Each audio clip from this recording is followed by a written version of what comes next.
দুটি সমস্যা আমাদেরকে বারবার ফেস করতে হয়, তার মধ্যে একটি ম্যারিড লাইফ, রিলেশনশিপ, আর দ্বিতীয়টি হলো প্রফেশন, ফিনান্স।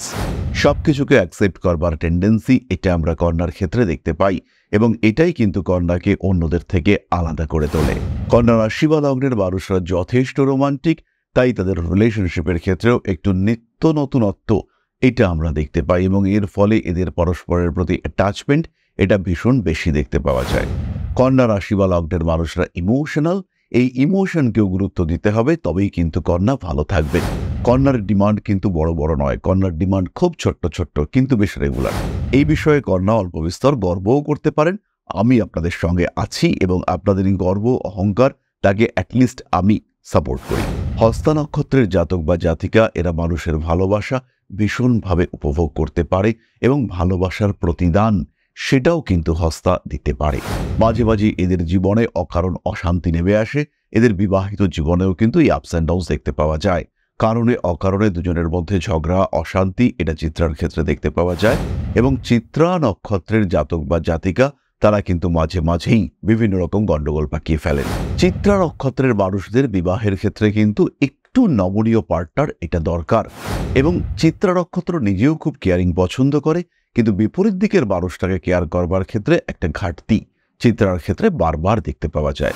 কন্যার জন্মকুণ্ডলিতে যদি শনিদেব মার্গী হয়ে এবং কিছুটা দুর্বল হয়ে উপজয় স্থানগত হয়ে থাকেন, সেই ক্ষেত্রেও কন্যার বিবাহিত জীবন ভালো হতে দেখতে পাওয়া যায়। আবার কন্যার জন্মকুণ্ডলিতে বৃহস্পতি যদি শুভ ক্ষেত্রগত হয়ে থাকেন, বুধের সঙ্গে ভালো সম্পর্ক সৃষ্টি করেন, সেই ক্ষেত্রেও কন্যার বিবাহিত জীবন বেশ ভালো হতে দেখতে পাওয়া যায়। পূর্ণাঙ্গ জ্যোতিষ বিচারের জন্য সরাসরি সংযুক্ত হন আমাদের সঙ্গে, বুক করুন আপনার অ্যাপয়েন্টমেন্ট আজ।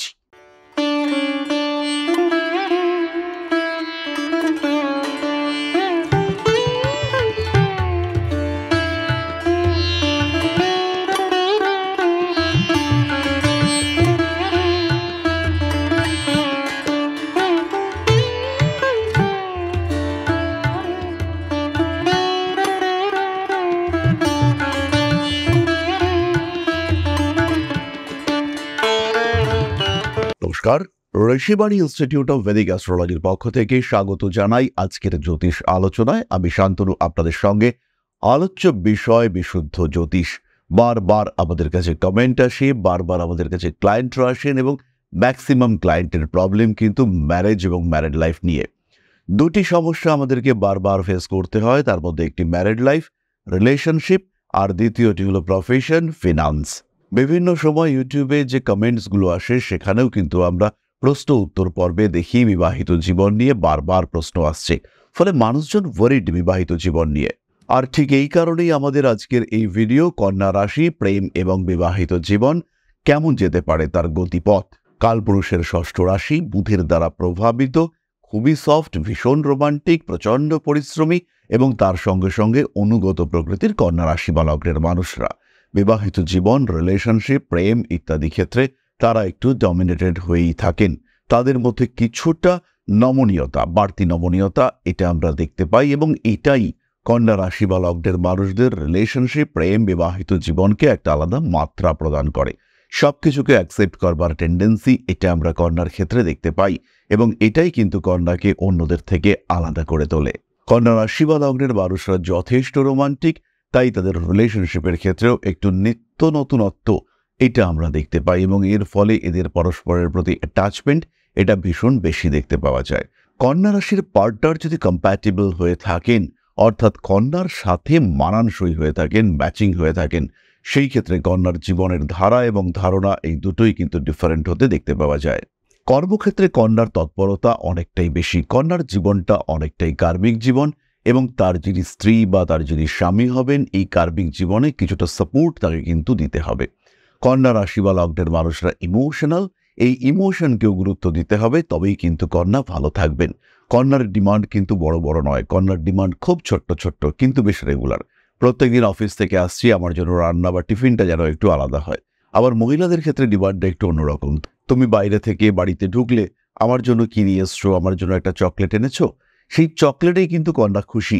কন্যার কিন্তু বিশাল বড় সড়ো একটা গয়না কিংবা কোনো একটা ফার্নিচার কিংবা কোনো একটা বড় কিছু, এসব কিচ্ছু ডিমান্ড নেই। কন্যার পাশে বসে 10টা গল্প করো, কন্যার সঙ্গে একটু সময় কাটাও, তাতেই কিন্তু কন্যা হ্যাপি এবং ভীষণ ভীষণ হ্যাপি। সুতরাং কন্যা রাশি বা লগ্নের মানুষরা তারা বিবাহিত জীবনে কিন্তু বেশ ভালোই থাকতে পারেন।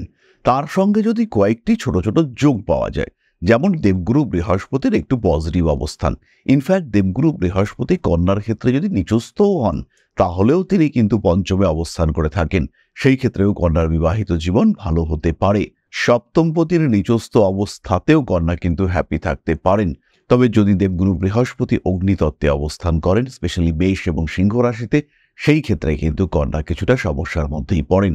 আবার কন্যা লগ্ন বা রাশি, তার সঙ্গে তার রাশি বা লগ্ন এইটা যদি একটু কম্প্যাটেবল না হয়, সেই ক্ষেত্রে কন্যার মধ্যে ফিলিংস অফ ডুয়ালিটি দেখতে পাওয়া যায়। একটা দ্বিমুখী মানসিকতা কন্যার মধ্যে কাজ করে, যেটাকে কন্যা কিন্তু অ্যাকসেপ্ট করতে পারেন না। অল্প বিস্তর রাগ, জেদ, অভিমান এগুলো থাকলেও কন্যার দায়বদ্ধতা এটা ভীষণ বেশি। ফলে কন্যা রাশি বা লগ্নের মানুষরা ইন জেনারেল ম্যারিড লাইফে হ্যাপি হয়ে থাকেন। বর্তমানে পরিবেশ পরিস্থিতি, পারিপার্শ্বিক মানুষজনের উপস্থিতি ইত্যাদির কারণে বিবাহিত জীবনে সমস্যা আসেই, অবশ্যই আসতে পারে। কিন্তু যদি আমরা সাধারণভাবে ভাবনা চিন্তা করি, সেই ক্ষেত্রে কন্যা ভালো থাকেন। ম্যারিড লাইফে, রিলেশনশিপের ক্ষেত্রে কন্যার ভালো থাকাটা খুব একটা কঠিন নয়। আর কন্যা রাশি বা লগ্নের মানুষকে ভালো রাখাটা এটাও কিন্তু খুব একটা কঠিন নয়। এই বিষয়ে কন্যা অল্প বিস্তর গর্বও করতে পারেন। আমি আপনাদের সঙ্গে আছি এবং আপনাদের এই গর্ব অহংকার তাকে অ্যাটলিস্ট আমি সাপোর্ট করি।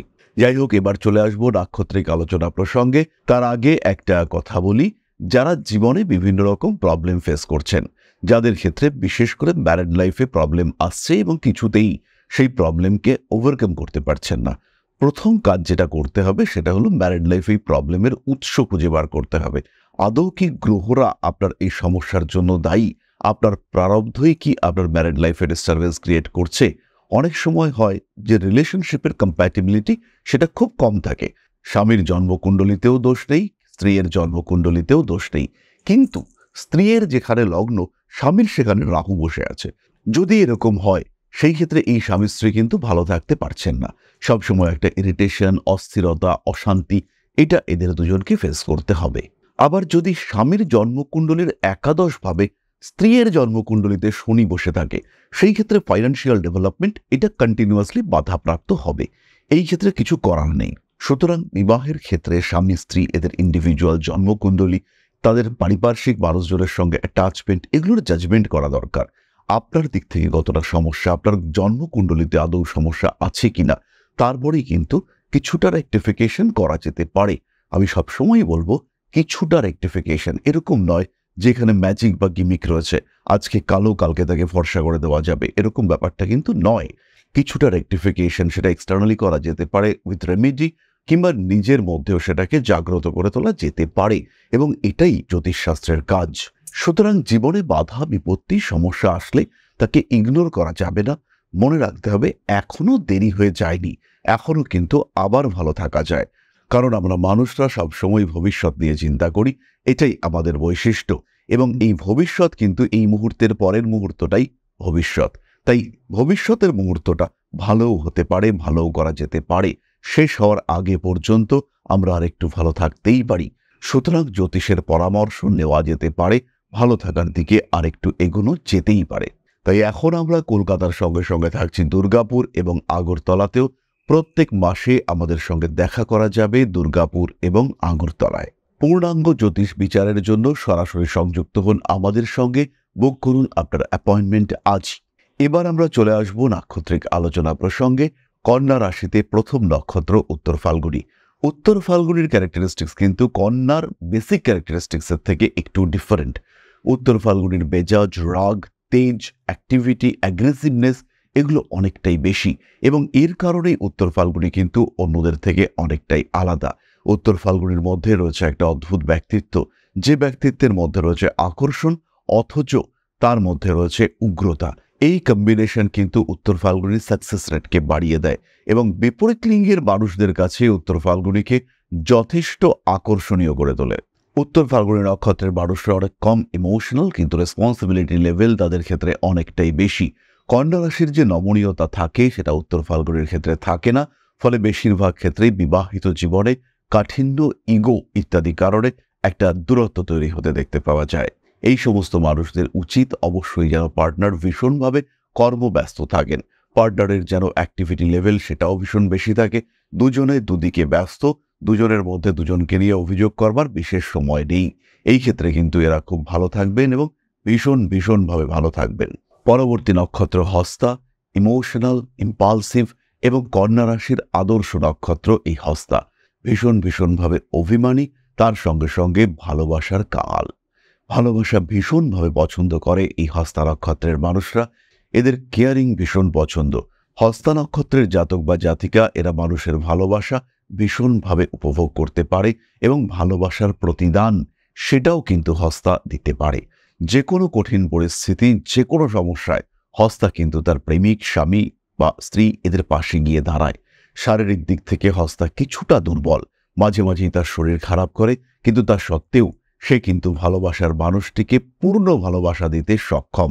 তাই হস্তা নক্ষত্রের জাতক বা জাতিকা এদের বিবাহিত জীবন বেশ ভালো চলে। এক্সটার্নাল ইনফ্লুয়েন্স এই বিষয়টা হস্তাকে ভীষণভাবে ডিস্টার্ব করে।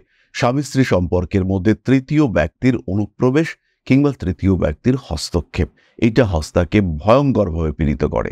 তাই হস্তা নক্ষত্রের জাতক বা জাতিকা এদের পার্টনারের সঙ্গে ফ্রেন্ডশিপ এটা ভীষণ জরুরি। বৈবাহিক সম্পর্কের সঙ্গে সঙ্গে পারস্পরিক নির্ভরশীলতা এটা ক্রমাগত বাড়তে থাকলেই হস্তা কিন্তু ভালো থাকবেন, নিজেকে সমস্যা বর্জিত রাখতে পারবেন। মাঝে মাঝে এদের জীবনে অকারণ অশান্তি নেমে আসে, এদের বিবাহিত জীবনেও কিন্তু এই আপস অ্যান্ড ডাউনস দেখতে পাওয়া যায়। কারণে অকারণে দুজনের মধ্যে ঝগড়া, অশান্তি এটা চিত্রার ক্ষেত্রে দেখতে পাওয়া যায়। এবং চিত্রা নক্ষত্রের জাতক বা জাতিকা তারা কিন্তু মাঝে মাঝেই বিভিন্ন রকম গণ্ডগোল পাকিয়ে ফেলেন। ইচ্ছে বা অনিচ্ছায় তারা মাঝে মাঝেই অস্থির হয়ে পড়েন এবং এই অস্থিরতার কারণে চিত্রা নক্ষত্রের জাতক বা জাতিকা তারা কিন্তু মানসিকভাবে যথেষ্টই ডিস্টার্বড হয়ে থাকেন। চিত্রা নক্ষত্রের মানুষদের বিবাহের ক্ষেত্রে কিন্তু একটু নমনীয় পার্টনার এটা দরকার। এবং চিত্রা নক্ষত্র নিজেও খুব কেয়ারিং পছন্দ করে, কিন্তু বিপরীত দিকের মানুষটাকে কেয়ার করবার ক্ষেত্রে একটা ঘাটতি চিত্রার ক্ষেত্রে বারবার দেখতে পাওয়া যায়। চিত্রা নক্ষত্রের মানুষরাও ইমোশনাল, সমস্যার ক্ষেত্রে, বাধা বিপত্তির ক্ষেত্রে চিত্রা কিন্তু সবসময় চেষ্টা করে কিছু পরিবর্তন নিয়ে আসার। ফলে চিত্রা নক্ষত্রের এই পরিবর্তনশীল মানসিকতার কারণেও বিবাহিত জীবনে অশান্তি দেখতে পাওয়া যায়। ছোট ছোট বিষয়ে চিত্রা একেবারেই নির্ভরশীলতা পছন্দ করে না এবং তার কারণে চিত্রার মধ্যে একটা ইগো প্রবলেম সেটাও তৈরি হতে দেখতে পাওয়া যায়। অভিমান চিত্রা চেপে রাখে না, চিত্রা কিন্তু অনেকটাই স্ট্রেট ফরওয়ার্ড, সরাসরি কথা বলার মানসিকতা এটা চিত্রার ক্ষেত্রে দেখতে পাওয়া যায়। তাই চিত্রা নক্ষত্রের জাতক বা জাতিকা তাদের বিবাহিত জীবনে আপস অ্যান্ড ডাউনস থাকে। সুতরাং কন্যা রাশি এবং তাদের বিবাহিত জীবন সম্পর্কে একটা সাধারণ ধারণা আমরা পেলাম। এরপরে রয়েছে বেশ কিছু যোগ, যেমন কন্যার কুণ্ডলিতে যদি চন্দ্র শুক্র যোগ থাকে বিবাহিত জীবন সাধারণত ভালো হয়। কন্যার জন্মকুণ্ডলিতে যদি শনিদেব মার্গী হয়ে এবং কিছুটা দুর্বল হয়ে উপজয় স্থানগত হয়ে থাকেন, সেই ক্ষেত্রেও কন্যার বিবাহিত জীবন ভালো হতে দেখতে পাওয়া যায়। আবার কন্যার জন্মকুণ্ডলিতে বৃহস্পতি যদি শুভ ক্ষেত্রগত হয়ে থাকেন, বুধের সঙ্গে ভালো সম্পর্ক সৃষ্টি করেন, সেই ক্ষেত্রেও কন্যার বিবাহিত জীবন বেশ ভালো হতে দেখতে পাওয়া যায়। তাহলে এবার আমরা চলে আসব আলোচনার পরবর্তী পর্যায়ে, অর্থাৎ আপনাদের প্রশ্নে জ্যোতিষের উত্তর। তবে তার আগে ছোট্ট একটি বিষয় আপনাদের সঙ্গে শেয়ার করতে চাইব। পরম ব্রহ্ম মিলন মঠ ও সেবাশ্রম অধ্যাত্ম, সেবা এবং প্রকৃতি পূজনে সম্পূর্ণ নিয়োজিত একটি সংস্থা। সম্পূর্ণ স্বেচ্ছাসেবী এবং সমাজ কল্যাণমূলক এই সংস্থা আমরা এগিয়ে চলেছি মানুষের পাশে দাঁড়ানোর লক্ষ্যে। এই প্রসঙ্গে দীর্ঘদিন ধরেই আমরা বিভিন্ন এলাকায় বেশ কিছু কাজ করে আসছি। আপনাদের সহযোগিতা, আপনাদের পাশে দাঁড়ানো, আপনাদের হাতে হাত মিলিয়ে এগিয়ে নিয়ে আসার চেষ্টা, আপনাদের সহযোগিতা, আপনাদের পাশে দাঁড়ানোর প্রয়াস, এই সমস্ত কিছুই আমাদেরকে এগিয়ে নিয়ে চলেছে। আমাদের পাথেয় হয়ে উঠেছে আপনাদের ভালোবাসা। বিগত বেশ কিছুদিন ধরেই আমরা বিভিন্ন অনগ্রসর এলাকায় কাজ করে চলেছি। কখনো আমরা শিশুদের মধ্যে শিক্ষা উপকরণ বিতরণ করেছি, কখনো আমরা পুজোর পোশাক বিতরণ করেছি, কখনো তাদের খাদ্যের ব্যবস্থা করেছি। আমরা কন্টিনিউয়াসলি তাদের পড়াশোনার জন্য 2টি ফ্রি কোচিং সেন্টার শুরু করেছি। তাদের মধ্যে ক্রিয়েটিভ অ্যাক্টিভিটিগুলিকে জাগ্রত করবার জন্য সম্পূর্ণ বিনামূল্য একটি নৃত্য শিক্ষা প্রশিক্ষণের ব্যবস্থা সেটা আমরা করতে সক্ষম হয়েছি। এবং এই প্রত্যেকটি পদক্ষেপেই আমরা পেয়েছি আপনাদের সঙ্গ, আমরা পেয়েছি আপনাদের সহযোগিতা, আমরা পেয়েছি আপনাদের ভালোবাসা। আমরা শীতকালে কম্বল বিতরণ করেছি, আমরা মায়েদের মধ্যে খাদ্য উপকরণ, পুষ্টি উপকরণ বিতরণ করেছি, আমরা বিতরণ করেছি ডেঙ্গুর সময় প্রচুর মশারি। এই প্রত্যেকটি কাজেই আপনারা ছিলেন আমাদের পাশে। বর্তমানে মানুষের ভালোবাসায় আমরা ধীরে ধীরে আরেকটু বড় হয়ে উঠছি। এই অবস্থায় বর্তমান পরিস্থিতিতে এই কাজগুলিকে আরো এগিয়ে নিয়ে যাওয়ার জন্য, সুষ্ঠুভাবে করবার জন্য প্রয়োজন একটি পরিকাঠামো। তাই আমরা চিন্তা ভাবনা করছি একটি আশ্রম ফরমেশনের, এবং এর জন্য প্রয়োজন জমি, এর জন্য প্রয়োজন পরিকাঠামো। তাই যারা আমাদের সাবস্ক্রাইবার রয়েছেন, যারা আমাদের ভিউয়ার রয়েছেন, যারা আমাদের ফলোয়ার রয়েছেন, যারা আমাদেরকে ভালোবাসেন, যারা আমাদের পাশে থাকেন, প্রত্যেকটি সহানুভূতিশীল মানুষের কাছে আমাদের অনুরোধ, সাধ্যমতো সামান্য পরিমাণে আপনারা এগিয়ে আসুন। বিন্দু বিন্দুতে সম্পূর্ণ হবে সিন্ধুর গঠন, তৈরি হবে পরম ব্রহ্মমিলন মঠ ও সেবাশ্রমের পরিকাঠামো। তাই যারা বিভিন্ন সময় বিভিন্ন অবস্থায় মানুষের পাশে গিয়ে দাঁড়ান, যারা প্রকৃতিকে ভালোবাসেন, যারা জীবনকে এগিয়ে নিয়ে যাওয়ার পথে অন্যকে সাহায্য করতে পছন্দ করেন, সেই রকম প্রত্যেকটি মানুষের কাছে আমাদের সাধারণ অনুরোধ, আমাদের এই মহৎ উদ্দেশ্যকে সফল করে তুলবার জন্য যতটুকু সম্ভব, যতটুকু সাধ্য, অবশ্যই এগিয়ে আসুন, বাড়িয়ে দিন সামান্য সহযোগিতার হাত। অধ্যাত্ম, সেবা এবং প্রকৃতি পূজনের এই মহান কর্মে, মহান ব্রতে ব্রতী হয়েছি আমরা। আমাদের সঙ্গে হাতে হাত মিলিয়ে আপনারাও যতটুকু সম্ভব এগিয়ে আসুন। সবার প্রচেষ্টায় এই বিরাট কর্মযজ্ঞ সাফল্যমণ্ডিত হবে। সবাইকে জানাই অগ্রিম ধন্যবাদ। আমরা জানি আপনাদের সহযোগিতা আমরা পাবো। বেশ কিছুদিন ধরেই বহু মানুষ আমাদেরকে সাহায্য করে চলেছেন, কারণ আমাদের ইন্ডিভিজুয়াল সামর্থ্য অতি ক্ষুদ্র, তার মাধ্যমে এই মহৎ কার্যগুলিকে সম্পূর্ণ করা সম্ভব নয়। তাই প্রত্যেকের ছোট্ট ছোট্ট সহযোগিতার হাত আমাদেরকে এগিয়ে নিয়ে চলেছে। আমরা এগিয়ে চলেছি সাফল্যের লক্ষ্যে। আপনাদের ভালোবাসা এভাবেই আমাদের পাশে থাক, আমরা সফল হবই। তাহলে এবার আমরা চলে আসি আপনাদের প্রশ্ন পর্যায়ে। প্রশ্ন করেছেন দীপঙ্কর রজক, মালদা থেকে, জন্ম তারিখ 6-10-2001, সকাল 4টে নাগাদ। আমার ক্যারিয়ার এবং রিলেশনশিপ নিয়ে জানতে চাই। আমরা প্রথমেই বলেছিলাম যে যত প্রশ্ন আসে তার মধ্যে ম্যাক্সিমামটাই ক্যারিয়ার এবং রিলেশনশিপ সংক্রান্ত। সুতরাং একটা মানুষের ভালোভাবে থাকার জন্য যেমন দরকার ফিনান্সিয়াল সাপোর্ট, ঠিক তেমনভাবেই দরকার একটা গুড এনভায়রনমেন্ট। এবং এই এনভায়রনমেন্টটা কিন্তু কেবলমাত্র গাছপালা, ঘরবাড়ি, প্রকৃতি নয়, আশেপাশের মানুষগুলোই ট্রু এনভায়রনমেন্ট ক্রিয়েট করে। খারাপ জায়গায় মানুষ থাকতে পারে যদি ভালোবাসা থাকে। তাই এই ভালোবাসার প্রয়োজনীয়তা, একটা গুড এনভায়রনমেন্ট, এটা কিন্তু ভীষণ জরুরি। দীপঙ্কর জন্মকুণ্ডলিতে ক্যারিয়ার মোটামুটি ভালো, কিন্তু রিলেশনশিপ ইস্যু কিন্তু যথেষ্টভাবেই রয়েছে। রিলেশনশিপের ক্ষেত্রে তোমার ইগো প্রবলেম এটাও সমস্যা ক্রিয়েট করবে, এবং তার সঙ্গে সঙ্গে পারিপার্শ্বিক টক্সিসিটি, সেটার কারণে তোমার মধ্যে একটা ইরিটেশন কাজ করতে দেখতে পাওয়া যাবে। কম্প্যাটিবল পার্টনার না হলে এই রিলেশনশিপের কন্টিনিউয়েশন এটা কিন্তু বেশ কঠিন হতে চলেছে।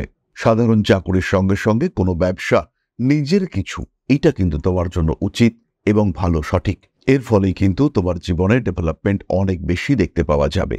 তাহলে আজকের আলোচনা আমরা আর দীর্ঘায়িত করব না। সবাই সুস্থ থাকুন, ভালো থাকুন। মা শ্রী শ্রী আদিশক্তির আশীর্বাদে আপনাদের জীবন আরো সুন্দর, আরো সুস্থ, আরো সমৃদ্ধ হয়ে উঠুক। জয় মা আদিশক্তি। নমস্কার।